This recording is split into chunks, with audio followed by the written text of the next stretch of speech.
Bonjour, bonjour à tous. Il me fait plaisir de vous accueillir pour ce dernier atelier des symposiums en petite enfance avec vous tous. Mon nom est Nathalie Georges, je suis coordinatrice des projets en éducation et chargée de cours avec l'Université Sainte-Anne de Nouvelle-Écosse. Puis, parallèlement à mon travail avec l'Université Sainte-Anne, je suis aussi consultante au développement professionnel au Centre d'appui à la petite enfance, donc le CAPNE, également en Nouvelle-Écosse. Ça me fait vraiment plaisir de pouvoir animer cet atelier, d'autant plus que justement nos deux organismes, l'Université Sainte-Anne et le CAPNE, ont re-signé une entente de partenariat pour 5 années cette année au mois d'avril. Donc, ça tombe très bien pour cet atelier. Donc, notre atelier est la création de réseaux et d'espaces d'échange. On va vraiment parler de la concertation et la collaboration qui permettent aux différents partenaires impliqués de pouvoir renforcer leurs propres capacités en tirant parti des expertises complémentaires des uns et des autres, ainsi que de trouver des solutions novatrices à des enjeux communs. Donc, on va pouvoir examiner les défis qui sont liés à la création des liens durables entre les professionnels de la petite enfance et les facteurs de réussite de la concertation et de la collaboration. On va pouvoir aussi aborder la mise en place d'espaces d'échange avec différents et divers partenaires communautaires, ainsi que les façons de pouvoir valoriser la profession de nos éducateurs et éducatrices au sein des communautés francophones au moyen de ces partenariats. Donc, j'ai le plaisir d'accueillir 4 panélistes avec nous. Donc, on a d'abord Michel Côté, qui est directeur général à l'Association régionale de la communauté francophone de Saint-Jean au Nouveau-Brunswick. Bonjour Michel. Bonjour tout le monde. On accueille ensuite Geneviève Tremblay, qui est coordinatrice au service à la petite enfance et aux familles multilingues et conseillère pédagogique à la commission scolaire francophone du Yukon. Bonjour Geneviève. Bonjour. On a ensuite José Latulippe, qui est gestionnaire au Centre d'innovation sociale en petite enfance du Collège Montréal en Ontario. Bonjour José. Bonjour. Et puis, nous terminons avec Richard Vaillancourt, agent de programme à la Commission nationale des parents francophones. Donc, bonjour Richard. Bonjour à tous. Donc, on va débuter cet atelier par 3 questions que les panélistes vont avoir le plaisir de pouvoir partager leur expérience. Et on aura une dizaine de minutes à la fin de l'atelier où on vous encourage, vous, à pouvoir poser les questions dans le clavardage. On pourra prendre une dizaine de minutes pour pouvoir répondre à quelques questions que vous aurez inscrites. Donc, n'hésitez pas à inscrire tout au long des échanges vos questions dans le clavardage. Donc, pour commencer, on va pouvoir, comme notre première question, que je vais hâte de vous entendre, c'est est-ce que vous pouvez nous partager un exemple de bonne pratique en matière de création de réseaux et d'espaces d'échange dans le secteur de la petite enfance? Puis, quels sont les facteurs qui peuvent contribuer au succès de ces initiatives? Puis, je vais peut-être laisser la parole à Michel pour commencer donc, cette première question, s'il veut partager avec nous. Parfait, merci.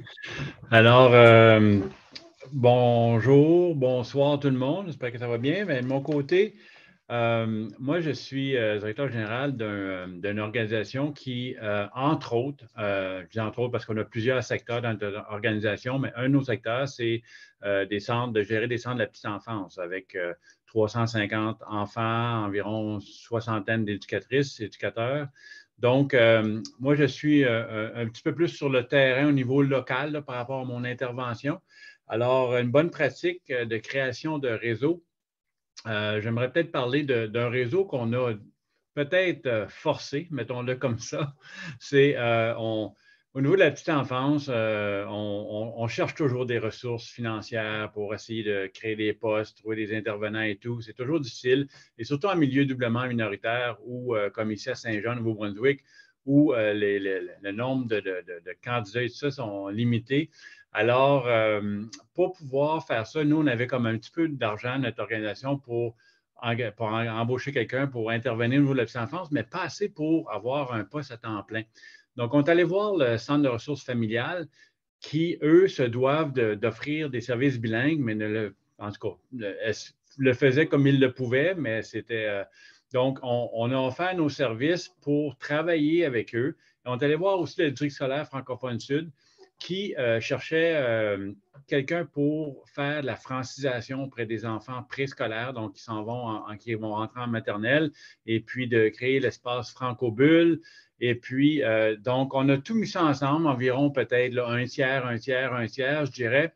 Et puis, on a été capable de créer un poste à temps plein, donc avec un salaire adéquat. Et puis, ça fait en sorte que, par défaut, on se parle régulièrement. Donc, on a toujours, étant donné qu'on partage une ressource, notre ressource fait partie de l'équipe de la petite enfance du Centre de ressources familiales et fait aussi partie de l'équipe du district scolaire francophone sud. Donc, fait des formations des deux côtés et avec nous au niveau de l'association. Et puis, en tout cas, je trouve un concept gagnant et durable parce que ça fait quand même plusieurs années là, que ce poste-là existe. Et puis, ça nous permet de pouvoir offrir un service varié, mais tout au niveau de la petite enfance. Donc, c'est l'exemple que j'avais là, par rapport au partage de bonnes pratiques. Ben, moi, je comprends ça. J'ai un peu ce rôle-là entre l'Université Sainte-Anne et Cap-Neu, donc c'est vrai que ça facilite beaucoup, puis ça fait des beaux partenariats. Je vais peut-être laisser la parole à Josée si elle voudrait partager aussi si elle a une bonne pratique. Merci beaucoup, Nathalie. Donc, merci à toi. Merci à la CUFC aussi de m'avoir invitée dans le cadre du symposium. C'est toujours énervant, mais toujours fort intéressant. Donc, on doit se le dire. Donc, quand je me suis mis à préparer, parce que ceux qui me connaissent, ils savent que je peux parler beaucoup. Donc, 3 minutes, des fois, ça va vite. Mais il y a quand même beaucoup de choses à parler au niveau du réseautage. Donc, il y a quand même plusieurs bonnes pratiques. Mais je suis gestionnaire pour le Centre d'innovation sociale pour l'enfant et la famille, comme tu as dit tantôt, pour le Collège Boréal. Et pour moi, on vit dans un grand temps de pénurie en ce moment. Puis cette pénurie-là se fait vivre à tous les niveaux. Que tu travailles directement auprès des enfants ou que tu travailles indirectement, ça se fait sentir. Et puis, si on prend juste des exemples de personnes qui travaillent à la direction des services à l'enfance, souvent sont obligées de faire du plancher. Donc, la pénurie se fait sentir partout, mais ça ne veut pas dire qu'il faut lâcher d'avoir des moyens innovants et motivants pour pouvoir justement continuer d'échanger et de collaborer parce que l'apprentissage des jeunes enfants, c'est l'affaire de tous, puis ça part de tout le monde. Donc, travailler ensemble, parce que notre gros mot d'action à nous, c'est renforcer hein, dans le volet du 24 novembre. Donc, travailler ensemble, notre secteur, ça le valorise, puis ça maximise aussi sur la qualité des services et des programmes qu'on rend aux enfants, aux familles. Donc, qu'on soit une institution postsecondaire ou qu'on soit un milieu éducatif ou toute instance gouvernementale qui travaille au niveau des jeunes enfants. Donc, nous avons tous un point en commun ici aujourd'hui et pour directement les 3 dernières journées, c'est d'offrir des services de qualité. Donc, peu importe à quel niveau qu'on est. À Boréal, on se regarde comment on fait les choses. Donc, quand on crée un réseau, on veut vraiment créer un espace puis qu'il y a un objectif à atteindre. Donc, cet objectif-là, on doit, pour créer des bonnes pratiques, on doit s'assurer que cet objectif-là est clair pour tout le monde, assis à la table pour que chaque personne y voit sa place.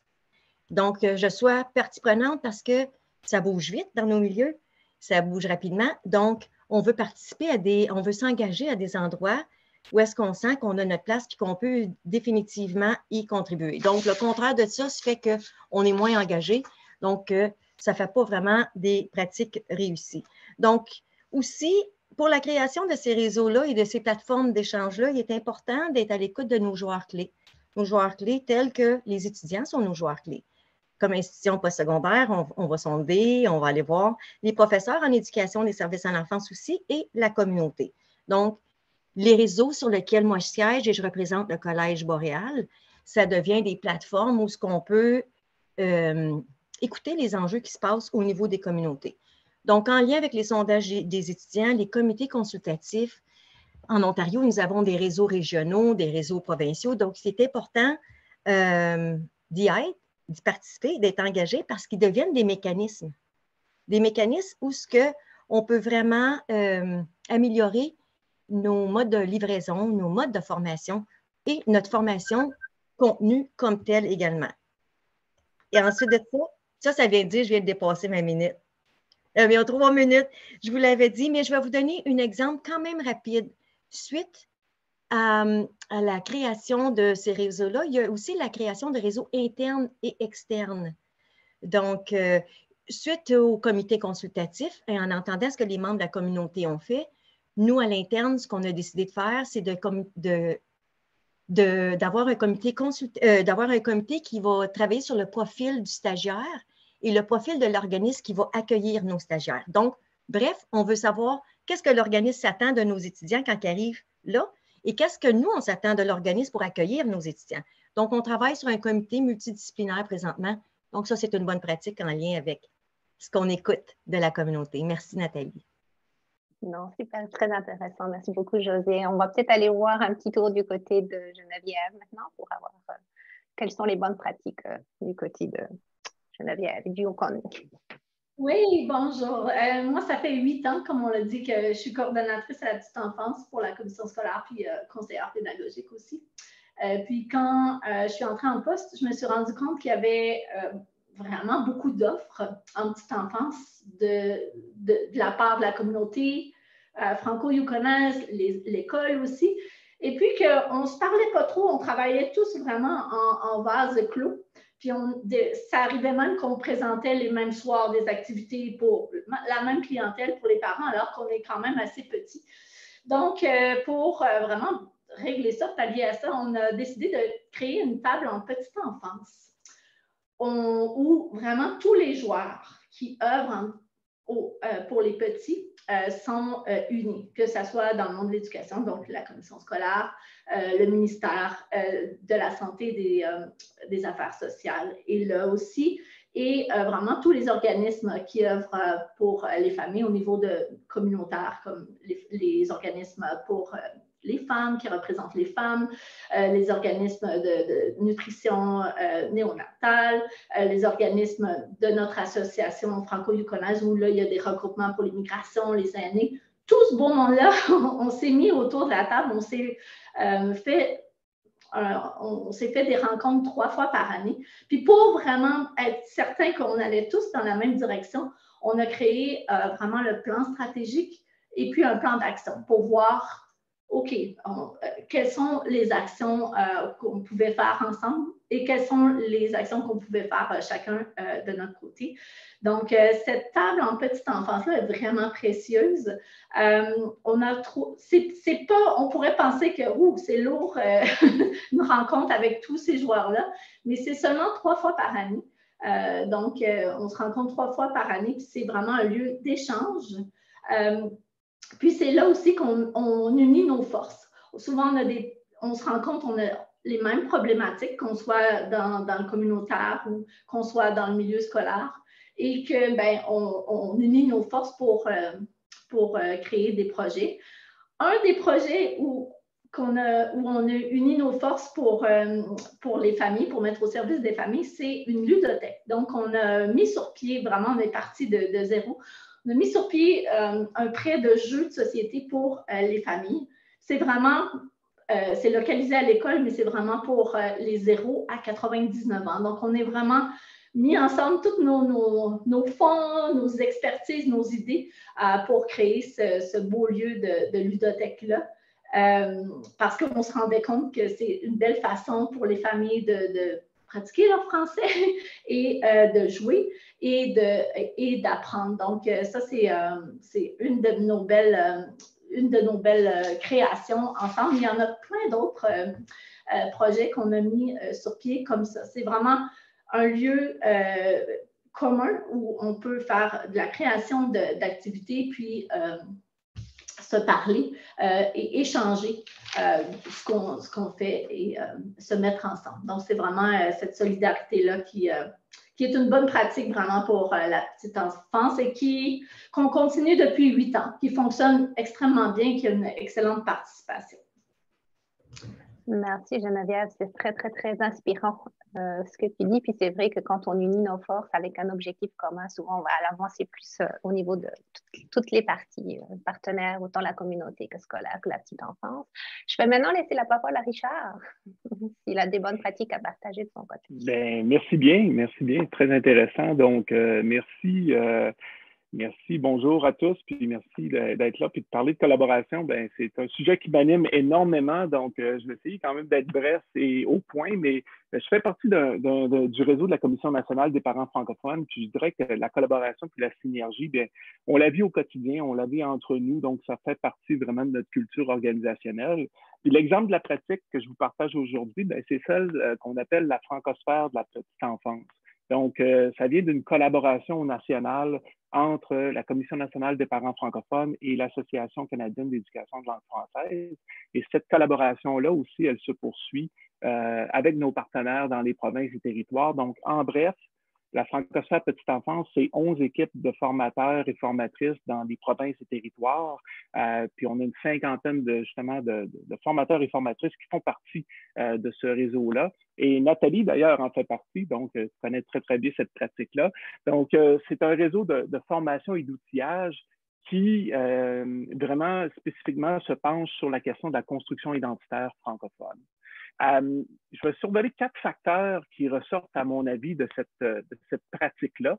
Donc, un des éléments importants, c'est d'abord la flexibilité de l'approche intermédiaire. Puis, qu'est-ce que c'est l'approche intermédiaire? Ben, je pourrais vous en parler très longuement sur cette façon-là de financer, finalement, des initiatives dans le secteur de la petite enfance sur le terrain. Mais en bref, ce sont les intervenants sur le terrain pour nous qui connaissent le mieux les besoins de leur communauté. C'est eux qui connaissent aussi le mieux les façons de déployer de la formation pour que ça colle à leur milieu. Puis le troisième élément essentiel, ben, c'est essentiel d'aller chercher l'expertise des gens de la place. Donc, pour nous, quand on fait du réseautage et on collabore, ces principes-là sont très importants. Le deuxième facteur, pour moi, que je relève, c'est que c'est important de prendre le temps de se connaître et de se reconnaître. Donc, plus que jamais, les relations humaines sont importantes, c'est un incontournable, c'est un investissement qui rapporte. On ne parlera jamais assez de l'importance d'une communication ouverte, transparente, positive, puis de créer des liens de confiance. Le troisième facteur, c'est des arrimages stratégiques pour intégrer nos forces. Puis ce réseau pan-canadien-là, ce qu'on s'est rendu compte, c'est que ça offre des opportunités de créer des liens avec plein d'initiatives dans le secteur de la petite enfance partout au pays. Puis notre expérience actuelle a bien confirmé finalement notre intuition de départ qui était celle de l'importance d'investir dans connaître les initiatives qui se passent partout au pays, mais également bénéficier de ces formations-là aussi pour mieux comprendre et mieux faire ces arrimages-là et que ce soit dans un tout cohérent. Puis enfin, je terminerai avec la notion de leadership partagé, qui est rien de mieux qu'une citation qui sort d'une personne justement qui fait partie de notre réseau, une collègue en Ontario, qui dit « La petite enfance ne peut survivre sans la force des partenariats ». C'est la force de ce programme, puis il y a un respect de l'aspect provincial, parce que ce sont 2 organismes nationaux qui coordonnent ce projet, mais ça donne aussi beaucoup de latitude à chaque province d'adapter à leur réalité, ce qui est apprécié, puis aussi c'est ce qui nous permet de partager avec des collègues d'autres provinces nos meilleures pratiques, nos trouvailles, nos défis. Ça donne une force, c'est un leadership partagé et c'est un des ingrédients essentiels pour la réussite de notre secteur. Merci Richard. Puis en effet, je peux confirmer que c'est très enrichissant, puis ça fait des beaux partages, d'échanges au travers de l'ouest à l'est avec des très enrichissantes belles pratiques. Je vais maintenant commencer à poser la deuxième question de comment créer et maintenir des liens durables dans le secteur de la petite enfance. Puis je vais laisser la parole à Geneviève.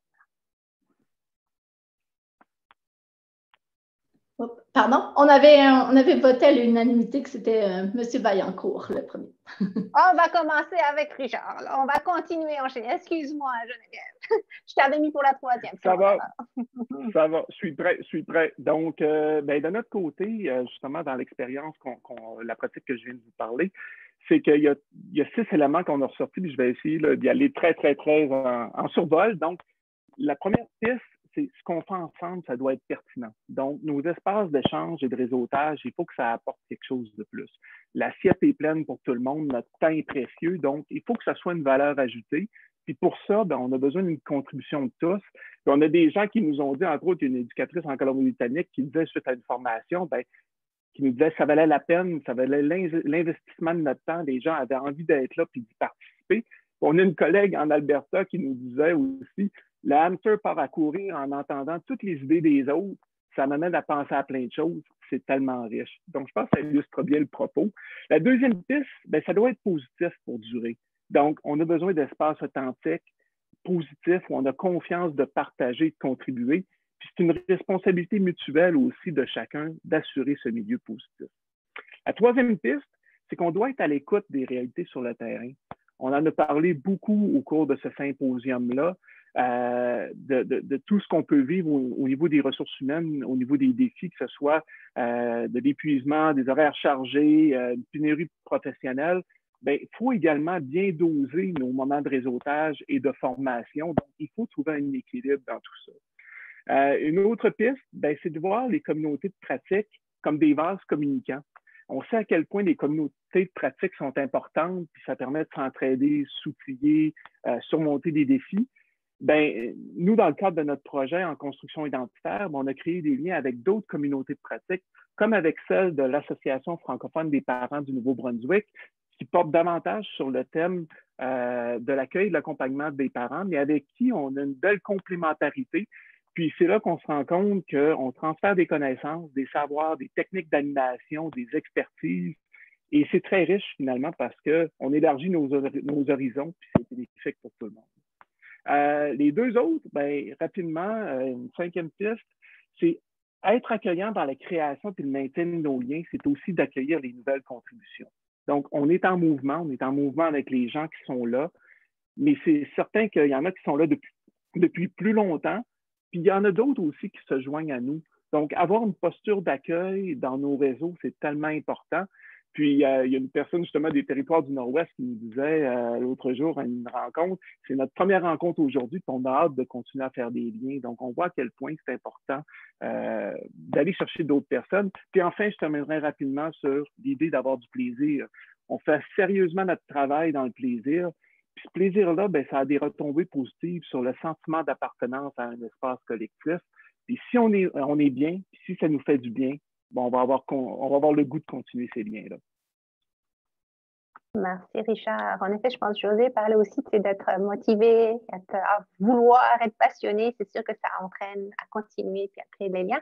Donc, je vais peut-être justement laisser la parole à José si elle veut nous partager comment est-ce qu'on peut créer et maintenir des liens durables. Merci, Nathalie.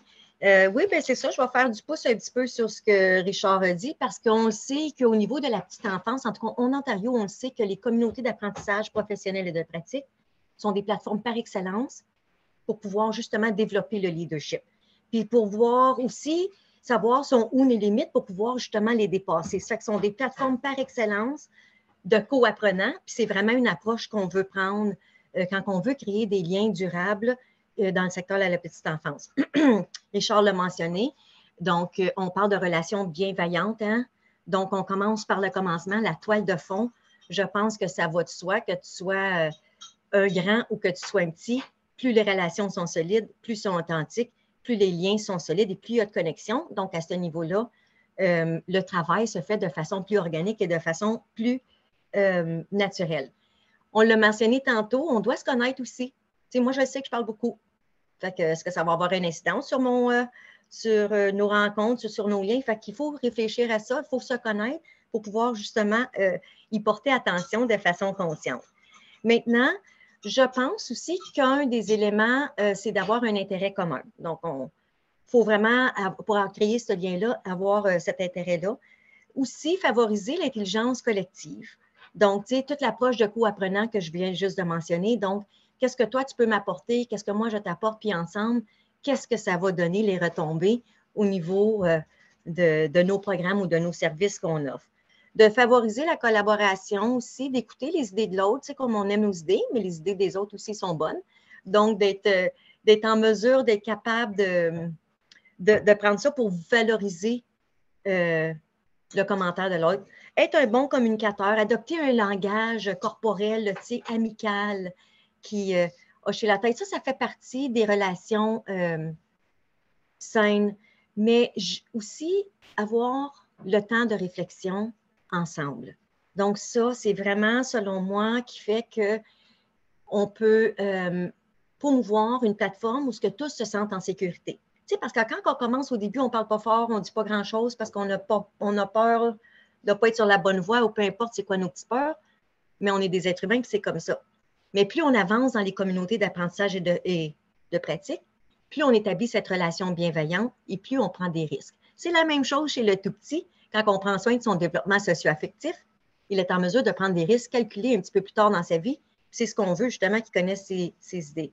Donc, une autre chose, c'est être en lien avec nos propres croyances, nos valeurs et nos préjugés.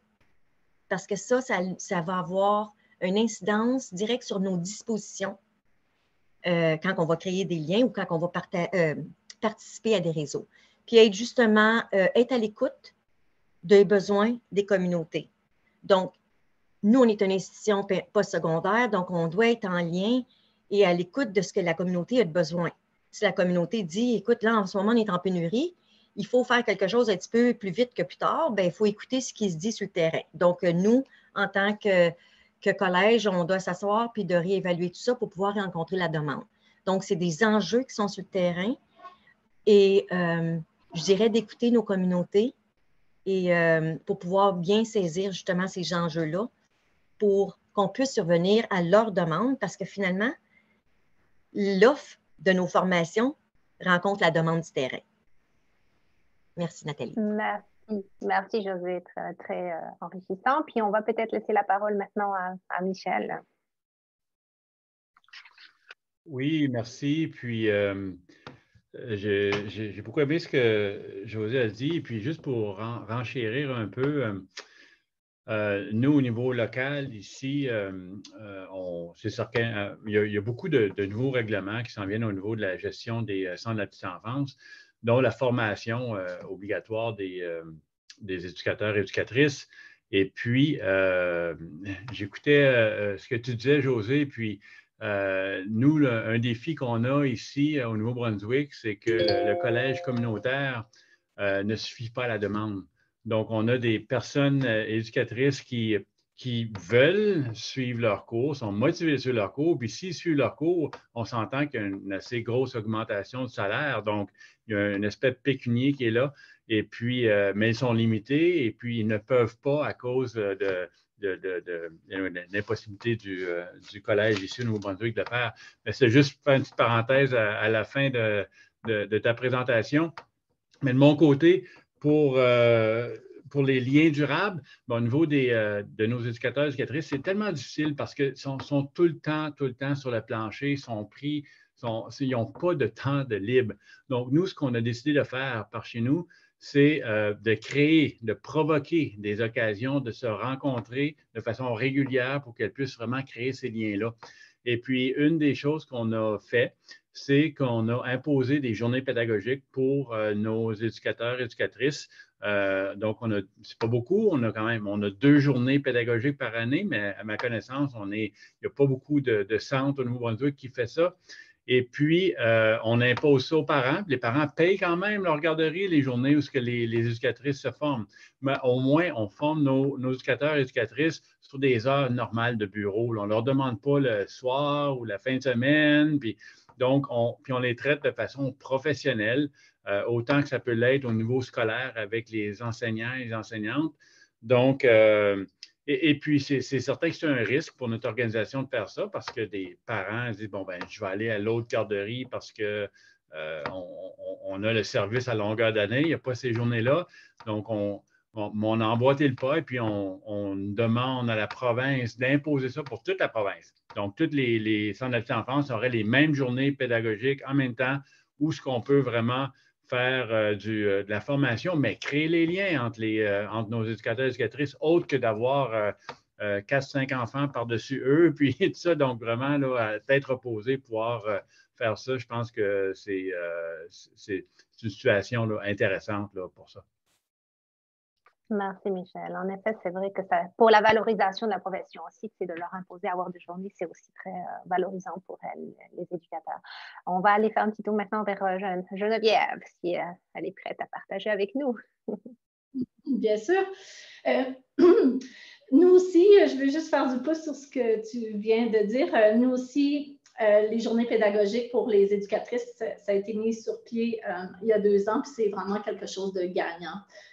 Donc, je voulais juste faire une petite parenthèse. Donc, pour créer et maintenir des liens durables, l'union fait la force. Ça revient à ce que j'ai dit tout à l'heure avec ma belle table en petite enfance, d'avoir des expertises communes, d'avoir des gens qui ont des expertises différentes et de s'asseoir à la même table et communiquer. C'est quelque chose de, selon moi, très important. Qui est vraiment une pratique gagnante. Mettre aussi sur pied des initiatives puis des collaborations qui reviennent année après année. Donc, pas juste des petits feux d'artifice une fois de temps en temps, puis boum, c'est fait, mais d'avoir des activités qui reviennent pour nous, c'est vraiment une pratique gagnante parce que les gens ils s'identifient à ça, puis ils disent « Ah oui, c'est vrai, l'année passée, on avait vécu telle activité ensemble, puis ça revient, donc c'est rassurant aussi, puis c'est bon pour créer des liens durables. » Je sais que tout le monde l'a mentionné, mais je veux quand même le mentionner aussi, la communication entre tout le monde, entre tous les organismes. Tout le monde, on a des bonnes pratiques, on fait des belles choses, donc c'est important de communiquer. Je le redis. Et puis, aussi quelque chose, surtout en éducation, quelque chose qu'on oublie souvent, c'est quand on organise, quand on a une bonne pratique ou peu importe si on a une activité qui fonctionne bien ou moins bien, on se penche rarement, on prend rarement le temps pour analyser le après-coup. OK, qu'est-ce qu'on a fait? Qu'est-ce qui était gagnant? De faire un sondage auprès soit des éducateurs, des parents, de ceux qui ont participé pour vraiment analyser qu'est-ce qui s'est bien, les belles retombées, puis qu'est-ce qu'on peut améliorer pour les prochaines fois. Donc, c'est des petits trucs importants qui s'ajoutent à ce que mes collaborateurs ont dit avant moi, qui était excellent aussi. Merci Geneviève. Avant de poser la troisième et dernière question, j'invite encore le public à poser leurs questions s'ils en ont dans le clavardage, donc pour les 10 dernières minutes qui sont réservées. Donc, n'hésitez pas à mettre vos questions dans le clavardage. Donc, notre troisième question serait comment est-ce qu'on valorise la profession des éducateurs et des éducatrices au sein des communautés francophones par la création des réseaux et des espaces d'échange? Est-ce que, Geneviève, puisque tu viens de terminer, veux-tu commencer pour enchaîner? Pourquoi pas? Donc, moi, je crois beaucoup à la formation continue. Donc, pour valoriser la profession des éducateurs, des enseignants aussi à l'école pour le préscolaire, c'est quelque chose de très important, de très gratifiant. Puis, c'est vraiment des lieux d'échange et de réseautage. Nous, ici, l'année prochaine, on va en être à notre 4e colloque pour les intervenants en petite enfance. Puis c'est vraiment au sens large. On organise à l'aide de subventions qui proviennent du SQRC de façon vraiment régulière, comme je l'ai dit précédemment, aux 2 ans. Donc, on permet aux enseignants, aux intervenants dans le milieu communautaire, aux éducateurs de la garderie aussi, d'être réunis ensemble et d'assister à des formations vraiment de grande qualité pour pouvoir, ça leur permet d'apprendre des nouvelles choses, mais ça permet aussi d'échanger sur nos valeurs. Souvent, comme je le disais, on est chacun dans nos milieux, mais d'être ensemble et de suivre une même formation, ça permet de réagir à ce qui nous est présenté, mais ça permet aussi de mettre sur pied des choses communes dans nos milieux. On a plusieurs exemples. Je sais qu'on est petit au Yukon, mais ça n'empêche pas qu'on a vraiment des belles collaborations précieuses. À partir de ce colloque-là, sont nés plein de beaux projets qui sont implantés à la garderie francophone et qui continuent à l'école en maternelle 4 ans et 5 ans. Je vais vous en donner quelques exemples parce que pour moi, c'est une pratique gagnante parce que ce qui est fait à la garderie ne tombe pas dans l'oubli et est poursuivi à l'école par la suite. Donc, on a mis sur pied un programme, je ne sais pas si vous le connaissez, c'est Brin d'amis, qui se donne autant à la garderie et à l'école. Et ensuite, on poursuit avec Floppy pour les 5 ans. Donc, c'est des formations qu'on a reçues de façon commune. Et on a échangé là-dessus pour voir les bonnes pratiques. Puis maintenant, ça se fait de 1 an à 6 ans dans notre milieu. Donc, ça, c'est vraiment une belle pratique. Aussi, on a mis en place, on a eu une formation commune de formateurs pour le projet Lanterne, qui est sur la prévention des agressions sexualisées. Donc, les éducatrices des intervenants de l'école, directrices de l'école et de la garderie se sont unies et ont été formées pour être des formateurs pour cet organisme-là. Donc, on a vraiment mis, encore une fois, c'est de la belle collaboration pour se sentir valorisé. Je regarde mes notes, je veux pas dépasser le temps. Et dernièrement aussi, on a mis sur pied... ça, c'est le projet Chouchou Coup de cœur qu'on est en train de finaliser. On a eu une formation avec l'organisme coopérative Enfants Nature, puis on a eu une formation pour l'école de la forêt, l'école de la nature. Donc, nos éducateurs et nos enseignants ensemble ont reçu cette formation-là, puis on partage le même terrain, l'école et la garderie, avec une belle forêt derrière. Donc, toutes nos infrastructures sont mises en place en commun, garderie et école, pour que les enfants puissent vivre ce programme-là à la garderie, puis ça continue à l'école. Puis on a mis aussi les parents de la partie qui, eux aussi, ont reçu des formations. Je m'arrête là, je pourrais en discuter longtemps. C'est quelque chose qui me passionne et qui m'enflamme beaucoup. Merci Geneviève. En effet, c'est très passionnant, mais je vais laisser maintenant la parole peut-être à Josée si elle veut partager comment est-ce que valoriser la profession. Oh, il y a tellement de façons de valoriser la profession. On dirait qu'il n'y en a pas une meilleure qu'une autre, mais disons que dans le contexte d'aujourd'hui, on devait quand même en parler un peu puis en choisir quelques-unes. Alors, une des choses que je fais de plus en plus, puis ça, c'est vraiment grâce à des CAP que j'ai participé, donc les communautés d'apprentissage et de pratique, et c'est je me pose de plus en plus de questions. Donc, je me pose des questions à moi-même. Des fois, j'ai les réponses, des fois, je les ai moins, mais une des choses qu'on doit se poser, puis peu importe où est-ce qu'on travaille au niveau de la petite enfance et à n'importe quel niveau ou différentes instances, c'est comment est-ce que je vois la profession de l'éducatrice et de l'éducateur de la petite enfance. Comment je le vois? Quelles sont mes valeurs quand je me pose? Là, il y a 87 personnes en ligne présentement. Est-ce que ces 87 personnes-là peuvent se poser la question? Puis comment est-ce qu'ils la voient, la profession d'éducatrice et d'éducateur? Quelles sont mes croyances et mes valeurs? Est-ce que j'ai des préjugés? Est-ce que je vois cette formation-là comme formation initiale? Là, c'est une formation facile, puis on envoie juste les gens qui sont moins bons académiquement dans ces programmes-là. Comment est-ce que je la vois, notre formation? Est-ce qu'on en fait la promotion aussi? Ou on a une image plutôt positive du rôle de l'éducatrice et de l'éducateur en petite enfance? Est-ce qu'on voit la formation initiale et la formation continue en éducation à la petite enfance comme une valeur ajoutée? Est-ce qu'on voit des postes de superviseur de direction comme des postes à haut niveau quand tu travailles dans les milieux éducatifs à l'enfance, où on voit des gardiennes qui ont acquéri des postes à un plus haut niveau?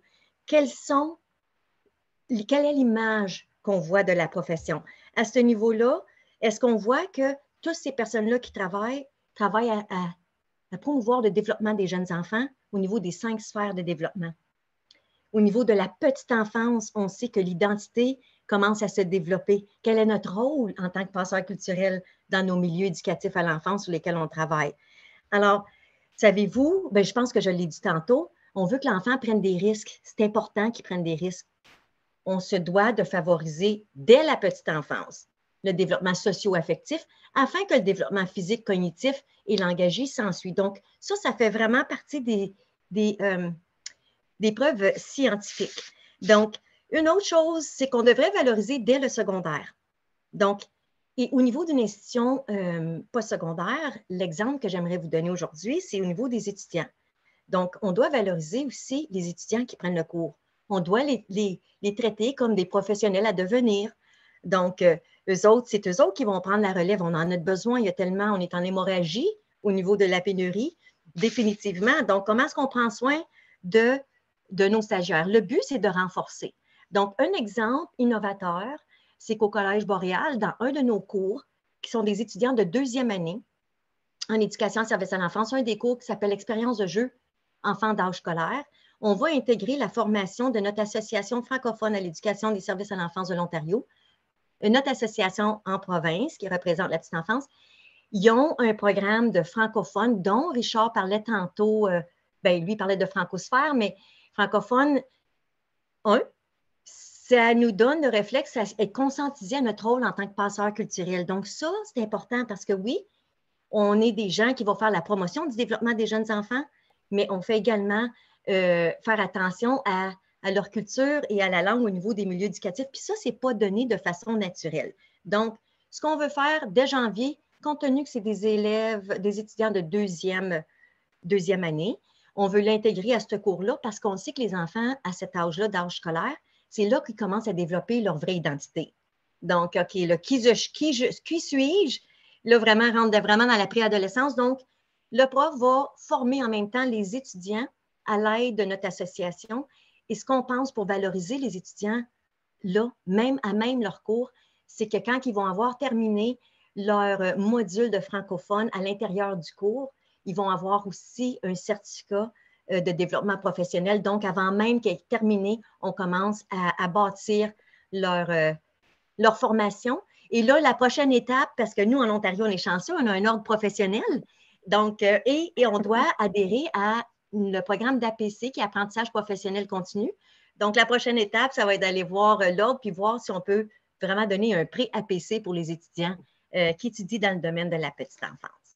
Merci, Nathalie. Merci, Josée. Je vais passer pour faire le suivi. Peut-être justement, tu parlais avec la francophone. On va laisser le message et la parole à Richard, alors. Bon, bien, je vais faire des choix. Donc, je vais aller vers la valorisation par le sentiment d'appartenance. Donc, je pense que c'est important de se concentrer, oui, sur la construction des savoirs, mais aussi l'appartenance est super importante dans nos milieux. Quand on offre des formations, puis il y avait une formatrice du Nouveau-Brunswick qui nous partageait justement que son intention comme formatrice, c'était, oui, d'activer les savoirs dans la formation, mais c'est aussi d'activer la fibre, la fierté identitaire francophone, puis de la célébrer. Donc, d'avoir cette intentionnalité-là, ça nous amène à voir différemment comment on construit nos formations et comment on crée ces milieux de formation. Puis, un autre élément à la valorisation par le sentiment d'appartenance, c'est la fierté d'appartenir à un collectif. Pour nous, c'est intéressant quand on entend dire les gens masse francosphère de la petite enfance. Donc, il y a comme un niveau d'appartenance qui est exprimé dans la façon dont on le dit. Puis, il y a une formatrice de Saskatchewan qui nous disait, ben, je sens qu'on est une équipe. J'ai l'idée que prochainement, je peux demander à quelqu'un de Terre-Neuve et Labrador ou à quelqu'un au Manitoba, puis c'est ça une équipe. Et enfin, je dirais que cette appartenance-là à un réseau, elle peut donner des petits aussi. Puis Nathalie, je vais te faire sourire parce que tu nous partageais ça l'autre jour, que tu disais, ben, en Nouvelle-Écosse, vous aimeriez créer aussi une communauté d'apprentissage provinciale en construction identitaire pour les francophones, pour les éducatrices et les éducateurs francophones chez vous. Donc, de voir ces différentes communautés de pratiques-là qui voient le jour, c'est génial et puis ça réseau de tout le monde. Donc, je vais m'arrêter là. Merci, Richard. En effet, oui, ça donne plein d'idées. Comme tu dis, l'hamster qui tourne la petite roue, là, donc c'est très enrichissant. On va aller passer maintenant la parole à Michel, s'il voudra ajouter de son côté. Oui, merci. Mais moi, de mon côté, j'aimerais peut-être faire un peu de pouce sur ce que Geneviève disait, parce que moi aussi, je pense que la valorisation là, de la profession passe beaucoup par la formation comme telle. Et puis, j'aimerais peut-être partager 2 projets qu'on a fait avec la CUFC qui a été très intéressants. Bon, le premier, c'était en temps de pandémie. On a décidé de créer plusieurs formations en ligne avec une plateforme qui s'appelle Franco Formé, où nos éducatrices peuvent avoir accès à cette plateforme-là en leur temps, quand ils veulent, avec différentes formations. Et puis, il y a des formations qui sont spécifiques à l'intervention en milieu doublement minoritaire. Là, comme vous savez, là, il y a des capacités ou des études particulières à avoir là, par rapport à ce milieu-là. Et puis, par la suite, quand on parlait de cette plateforme-là, on disait, bien, ce serait le fun de partager ça avec les autres milieux doublement minoritaires du Nouveau-Brunswick. On pense à Fredericton et Miramichi.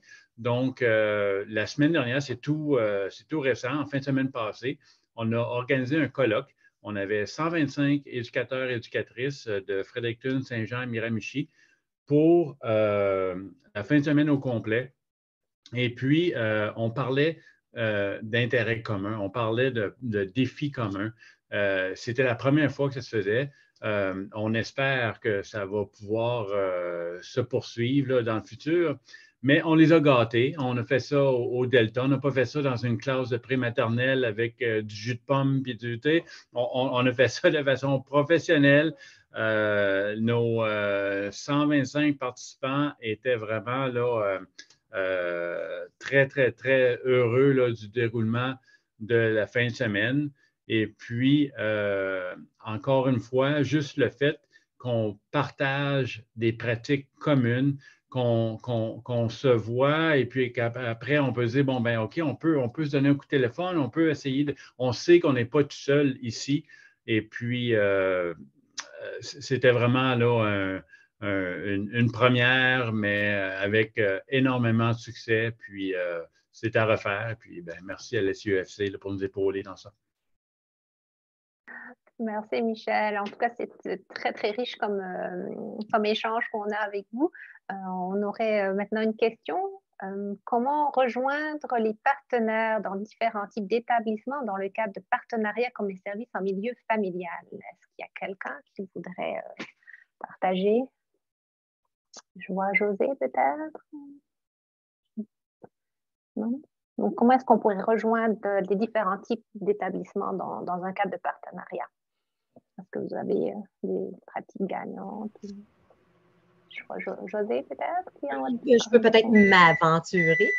Je peux parler pour l'Ontario aussi. Les services de garde en milieu familial sont générés par soit les municipalités ou des centres de garde. Donc, je dirais, premièrement, c'est une bonne idée d'impliquer les milieux familiales parce que je pense qu'ils ne sont pas assez impliqués. Puis, c'est un choix que le parent a de choisir un service de garde en installation ou un service de garde en milieu familial. Donc, je pense qu'on devrait davantage aller cogner aux portes en Ontario. C'est soit les municipalités ou les agences en milieu de garde familiale qui pourraient définitivement commencer par là pour créer un premier lien, puis d'avoir une intention. Ça serait quoi l'intention de vouloir créer ce lien-là? Donc, ça, elle était aussi, et même plus importante, de faire le premier appel. Donc, mais des exemples de partenariat, ça peut être fait tout dépendamment de l'âge des enfants, tu sais, parce qu'il y a des jeunes, oui, c'est un milieu qui vit de l'isolement, comme Chantal vient de dire, puis je pense qu'il faut les intégrer davantage parce que ce n'est pas des grands milieux, ce n'est pas des grands environnements. Puis si on veut qu'il y ait la même information que nous ou que les autres qui sont en établissement, qui sont beaucoup plus aux tables, qui sont beaucoup plus aux rencontres pour entendre les informations, ça serait bon de trouver un moyen pour les intégrer davantage, définitivement. En Ontario, c'est comme ça. Dans les autres provinces, je ne suis pas certaine qui a la gérance des services en milieu familial, mais ça pourrait être fait de cette façon-là.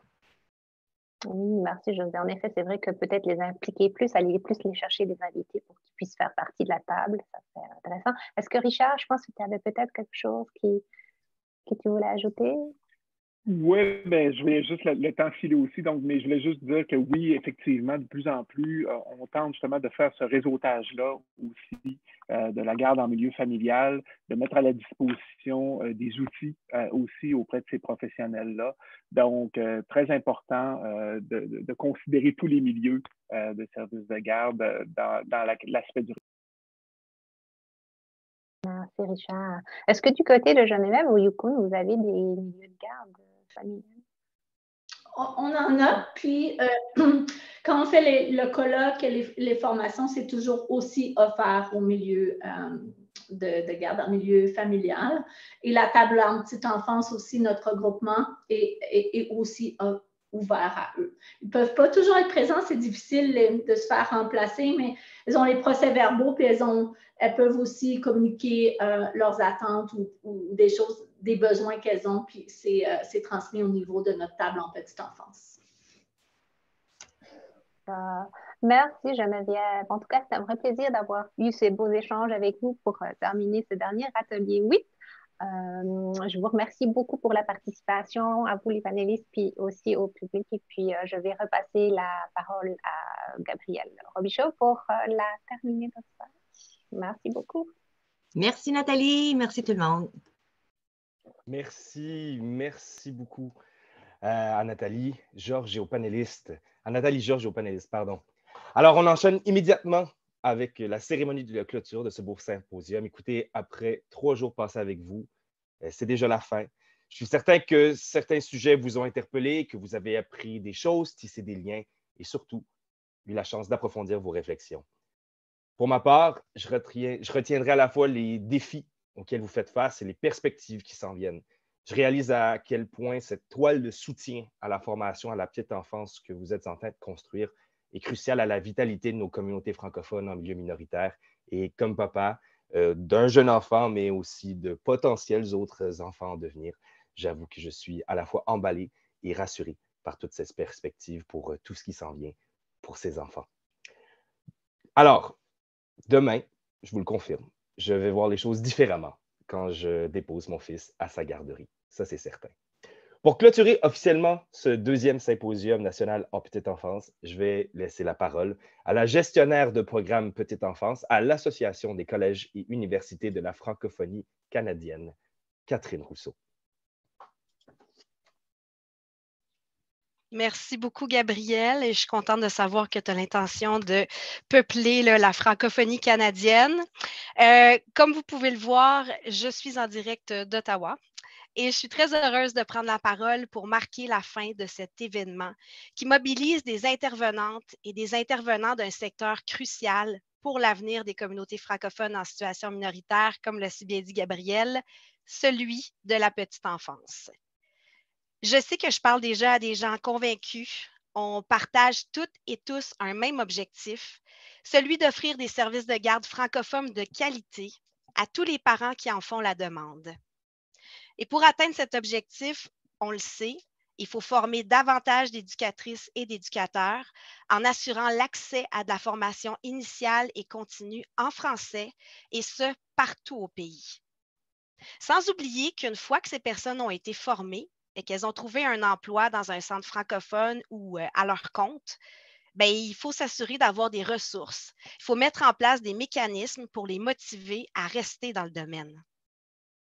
D'ailleurs, j'ai eu la chance de rencontrer une toute nouvelle diplômée d'un programme de formation en éducation à la petite enfance pour lui demander pourquoi elle avait choisi cette spécialité, pourquoi c'était important pour elle d'aller chercher de la formation, et ce qui la motivait à poursuivre son parcours professionnel comme éducatrice. Une rencontre vraiment inspirante qui est venue confirmer les choix d'ateliers qu'on vous a présentés pendant le symposium. Et c'est pourquoi, telle la cerise sur le sundae, on vous l'a gardé pour la fin. Je vous invite donc à aller à la rencontre de Maggie Sea.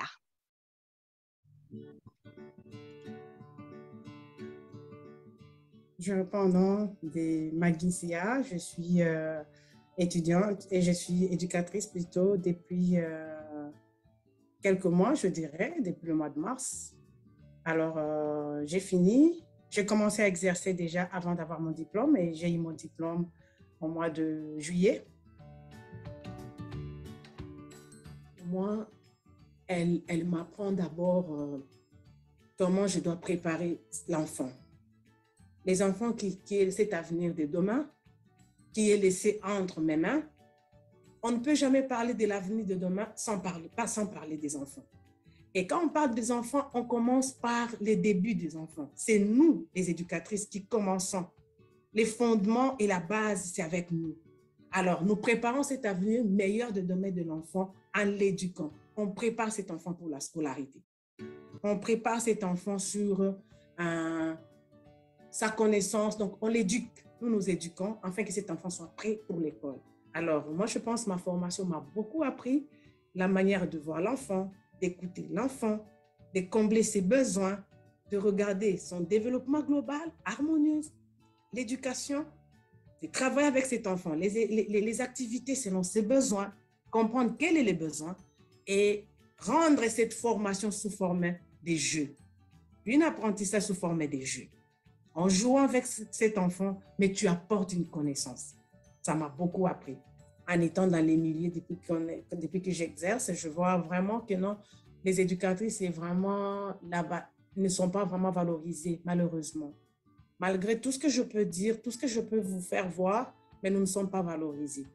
C'est nous que les gens pensent qu'on est là pour garder les enfants. Moi, je me sentirais mal. Je me dis, si je n'étais pas là à l'école, je me sentirais mal aller à l'école et prendre un enfant que je suis en train de garder à ce que les parents viennent le chercher. Non. Moi, je me sens bien et je me sens capable quand ma planification est bien et que je sais détecter les intérêts de ces enfants, leurs besoins et faire une planification sur base de quelque chose que moi, j'ai pu observer, que j'ai pu voir, que j'ai pu détecter dans l'enfant. J'ai dit, il y a ce besoin. Alors, comment combler ce besoin? Comment je peux planifier? Comment je peux arriver à combler les besoins que je sens dans l'enfant? Alors, je me dis, il fallait aller à l'école pour comprendre tout ça. Mais si je n'étais pas allée à l'école, je devrais être l'éducatrice dont on parle, aller garder l'enfant jusqu'au soir, les parents viennent récupérer l'enfant. Je devrais être là en train d'attendre que les parents viennent récupérer l'enfant. Malheureusement, c'est parce que les gens pensent, bien qu'on soit mal rémunéré, bien qu'on soit mal considéré, bien qu'on ne soit pas du tout valorisé, mais je me dis que c'est au-delà de ce que les gens pensent. Je suis fière de donner le meilleur de moi-même. Je suis fière d'exercer et je suis fière et je le ferai toujours. Jusqu'au jour où, si je me suis lancée dans ces symposiums, c'est le thème qui m'a beaucoup plus intéressée, c'est quand on dit, est-ce qu'il y a-t-il vraiment de l'espoir? Moi, j'y crois. Moi, je peux dire d'abord, c'est la passion, je peux dire. C'est aimer d'abord son travail. Parce que bien que nous soyons, c'est un métier où tu peux être découragé très facilement. Parfois, il y a même certains parents, il y a même des parents qui tu sens quand ils laissent l'enfant, il n'y a pas cette considération. Ce n'est pas tous les parents qui montrent cela. Ce n'est pas tous les parents qui te montrent que non, tu es là pour enseigner. Il y a certains dans leur conception même des parents qui non, je viens te laisser l'enfant pour garder. Il peut y avoir un petit souci, tu vois, la manière même de demander. Tu sens que tu n'es pas pris vraiment, mais c'est juste l'amour que tu as pour le travail. Quand tu aimes, tu veux exercer en tant qu'éducatrice. Moi, je pense que c'est ce qui me fait, c'est ce qui me fait aller. Je connais même chez moi ici les gens, tant que je n'ai pas encore fini ma planification, tout n'est pas encore en ordre et tout ça, je suis là, ils me voient comment je stresse. Quand tout est OK, je me dis que oui, je suis déjà prête, demain, je vais partir. Moi, je pense que c'est en moi, c'est l'amour que j'ai pour le travail. Je veux exercer en tant qu'éducatrice. Et pourquoi pas aller plus loin? Pour la considération, que ce soit en tout, la considération d'abord avec nos autorités, ça commence, la considération ne peut pas commencer qu'avec, mais plus les métiers est plus valorisé, mais je pense même les gens qui vont commencer un peu à, tiens, ça sera, mais tiens, c'est ça avec les éducatrices, oui, il y a quand même beaucoup de travail qui est fait au niveau des éducatrices. Oui, je vois encore les éducatrices aller plus loin dans des formations continues, avec des symposiums. Moi, j'encourage et je veux que ces genres d'activités soient vraiment parmi nous. Nous avons besoin d'apprendre des connaissances parce qu'aujourd'hui, ce n'est pas un monde où on peut rester les bras croisés et dire que non, mais je suis venue du collège, écoute, j'ai déjà appris comment je peux planifier, comment je peux travailler avec les enfants. Mais la technologie avance. Pourquoi pas nous, les éducatrices, demain? Non. On a besoin de toutes les technologies qui avancent par-ci, par-là. C'est dans les symposiums, dans les formations continues, dans des webinaires, dans des ateliers. Vous avez besoin d'apprendre. On a besoin de cette connaissance pour rendre aussi notre métier aussi plus valorisé. Moi, je pense, j'ai besoin de ça. En tout cas, quand je vois l'éducatrice plus loin, c'est par rapport aux ateliers organisés. Les temps, qu'on vous donne les temps d'aller en formation aussi. Parce que c'est la base, comme je dis, s'il y a des erreurs que vous commettez, sachez que l'avenir de demain, l'enfant retient ce que vous lui dites. C'est des enregistrés. Ils vont te dire que non, madame, elle a dit ça. alors on a besoin de nous regarder d'une autre façon, de nous apporter encore beaucoup plus de soutien, d'entrer dans des ateliers. C'est pas ce que je suis sortie avec au collège l'année passée que je dois garder cette année et l'année 2023, 2024, et ça continue comme ça, je suis éducatrice. Je n'ai pas besoin d'être ce genre d'éducatrice. J'ai besoin d'être une éducatrice qui se renouvelle, qui rajoute encore des choses au-dessus des... Voilà l'espoir dont moi je parle. Pas nécessairement l'argent, oui, évidemment, tout ça viendra, mais c'est la valeur d'abord. La valeur du métier aussi doit augmenter. Nous avons besoin des ateliers, nous avons besoin de webinaires, nous avons besoin des campagnes. Là, en donnant des formations, on a besoin.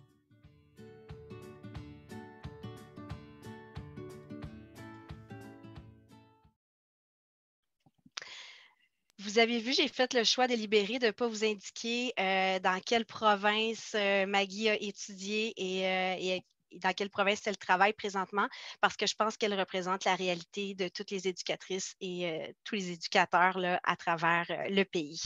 J'aimerais d'ailleurs la remercier d'avoir eu la générosité de m'accorder cette entrevue, d'avoir pris le temps de partager sa vision du rôle d'éducatrice et ce qu'elle souhaite pour l'avenir de sa profession. À mon tour, je lui souhaite et je nous souhaite collectivement d'aller plus loin, comme elle le dit si bien.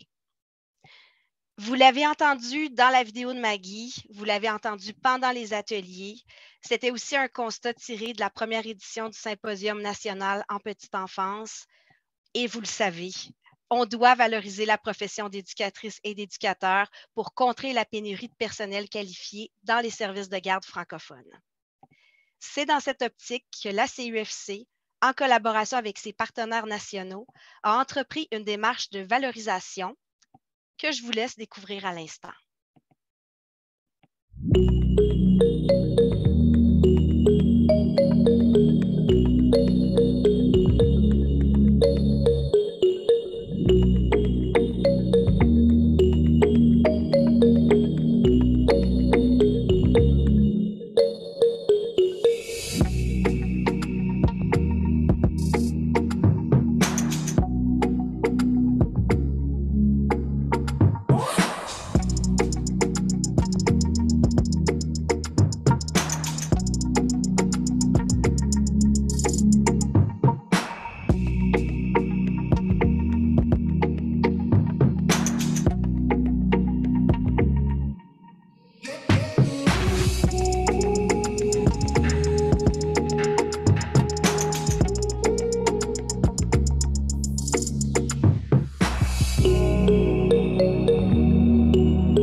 Alors, j'ai donc officiellement le plaisir de vous annoncer que la CUFC lancera une campagne nationale de valorisation de la formation et de la profession d'éducatrice et d'éducateur de la petite enfance, et ce, dès l'hiver 2023.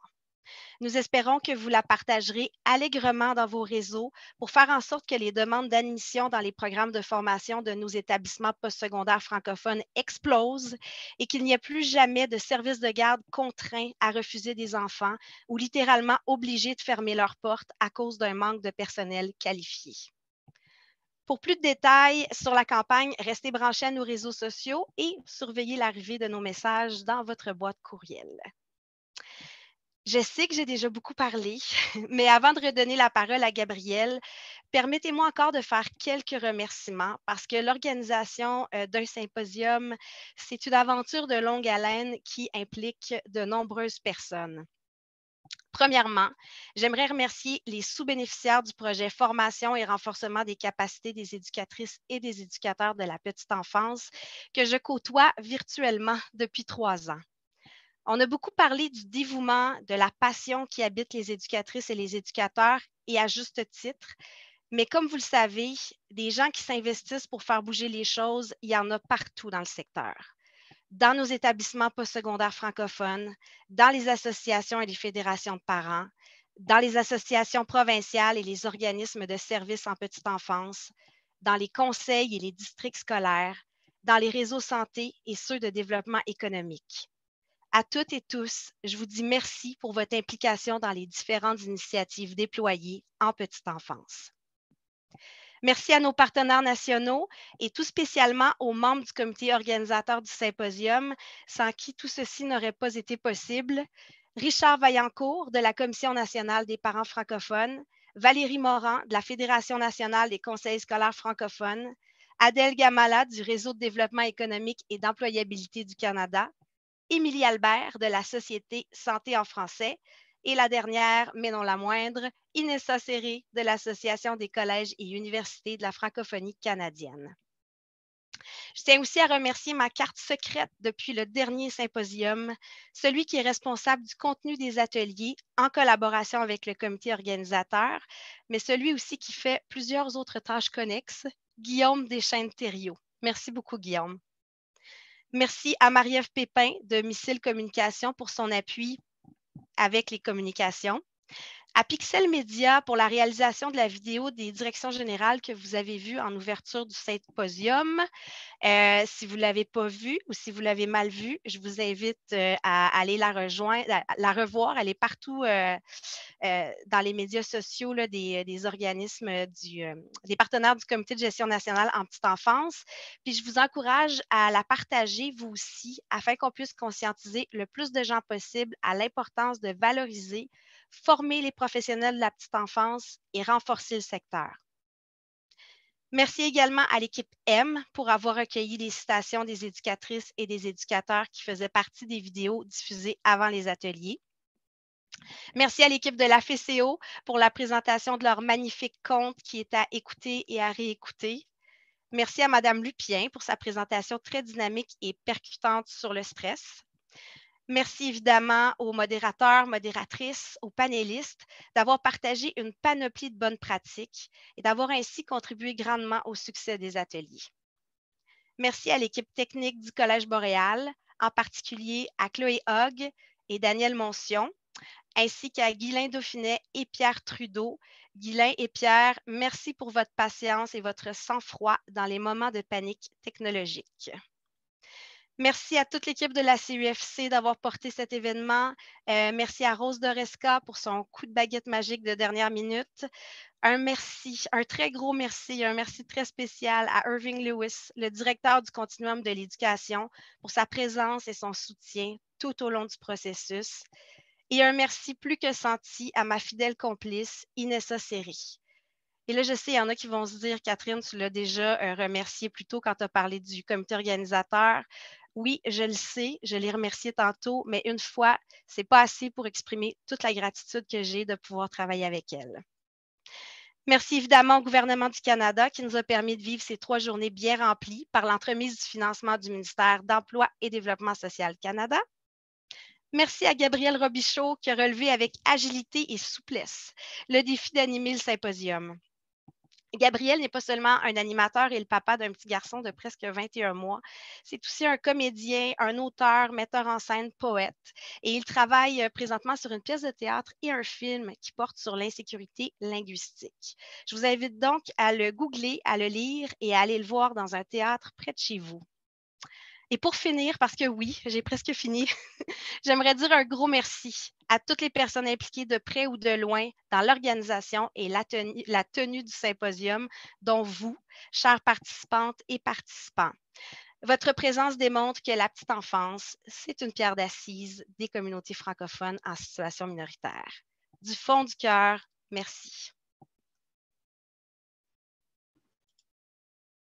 Merci, Catherine. Merci aussi pour tes bons mots. Ça fait chaud au cœur, vraiment.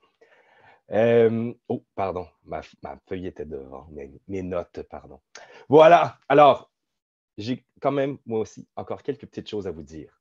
La plateforme sur laquelle on se trouve, c'est-à-dire la plateforme web, restera ouverte pendant 2 semaines. Donc, vous pourrez revenir visiter les kiosques et revoir l'histoire présentée par la FCO, les ateliers ou encore la conférence de Mme Lupien.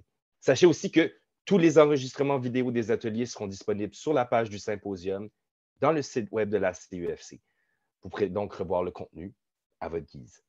Sachez aussi que et c'est maintenant le temps de vous parler, j'allais presque l'oublier, du tirage pour celles et ceux qui ont participé à l'événement. En fait, Comme votre avis sur ce symposium est très important pour le comité organisateur, vous allez découvrir dans le clavardage à droite un message avec un lien vers un sondage d'appréciation. Donc, dépêchez-vous à le remplir car ça pourrait être payant. La CUFC fera le tirage au sort d'une carte cadeau de 500 $ de chez Chapters parmi toutes celles et ceux qui y répondront avant 18 h, heure normale de l'Est, ce soir. Et puis, pour ceux qui sont partis plus tôt, sachez qu'il y aura un deuxième tirage au sort de 2 cartes cadeaux de Chapters de 250 $ chacune parmi toutes celles et ceux qui auront répondu avant le 1er décembre 2023 à ce même sondage. Ça se prend bien quand tout coûte cher. Merci encore du fond du cœur pour votre présence à cette deuxième édition du Symposium national en petite enfance. Bonne fin de journée.